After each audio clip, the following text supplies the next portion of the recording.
At this point, if you are still allowing distractions to affect the way you play, then this is the wrong franchise to be a part of, and you should just come and be like, listen, I can't do this. Like, seriously, if you're distracted by playoff pushes and then all the stuff that's been talked about this year, that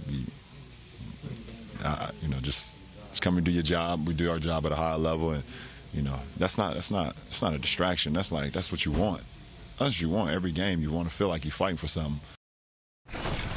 Well, loss last night left the Lakers 3 games out of the 8th spot with 20 games left to play. Hardly insurmountable, but they're also just 3-5 since LeBron returned from the groin injury that cost him 17 games. So my question to the two of you is, who exactly was LeBron talking to last night? And I don't mean the reporters. I mean, who was that message intended for?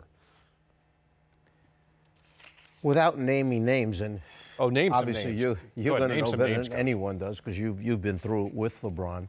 Was that a generic message sent to everybody else in the locker room other than LeBron, or were there specifics? But he doesn't usually point out specifics, does he, when he's going after teammates? Not typically, no. So I think what's really interesting to me about this situation is, and the reporter who asked the question from The Athletic, Bill Oram, I believe, he said after the fact, LeBron was just responding to a question I asked directly about, is trying to make the playoffs a distraction? Right. So giving him the benefit of the doubt, which people rarely want to do because he tends to be cryptic in the way he messages people, you have to say that what he said is very true and is very accurate. In terms of who he's calling out, if I'm going to look at last night's box score and think anybody's been impacted negatively, I'm going to think it's the veterans and not the young kids. Brandon Ingram has been blissfully ignorant of any kind of goings-on that would damage his performance. He's playing very, very well. 32 last night. And getting better all the time because of all of the injuries. He had the opportunity to have more ball dominance, and ironically, it was LeBron's injury that really set him up to be better. I think Kuzma's been good and competitive. This team really misses Lonzo Ball.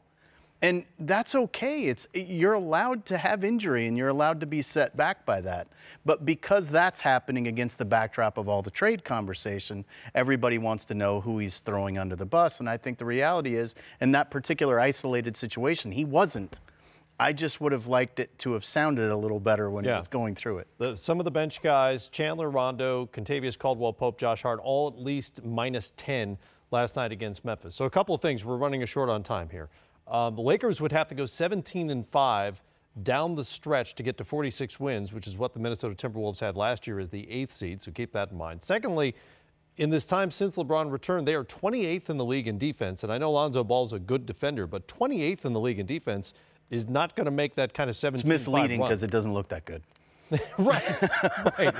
Looks worse than 28th. I think when they were in 4th place before the injuries took place and they were all operating, you had everybody that does a specific job, Rondo, Ball, obviously LeBron doing his multiple things. Everybody was functioning in their little own world that they needed to. And then one by one, they started losing the pieces. And then with LeBron going down for that many games, it became too much.